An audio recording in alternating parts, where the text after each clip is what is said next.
Bitay mo garap.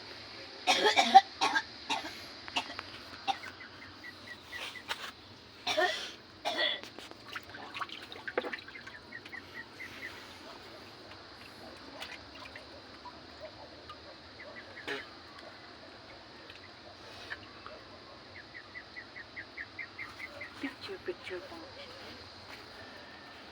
Ito ang aming munting tahanan. Simple pero masaya. Kung kailangan mo ng ilog, ay hindi ilog, swimming pool, andito yun sa kabila ang swimming pool. Para sa lahat yan, walang bayad. Kita mo yan. Yan. Ito lang yung aming simpleng tahanan. Okay? Yan ang hanap buhay namin dito. Yan. Isda kung tawagin ay fish. Yan ay lamaan. At ito ang aming home. Saan naman eh? Ayun. Ganun. Yan. Diba?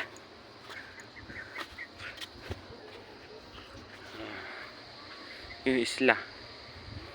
Na isla eh. May kapitbahay naman dito. Yung lupa nakatambak. Yan. Sipag yan.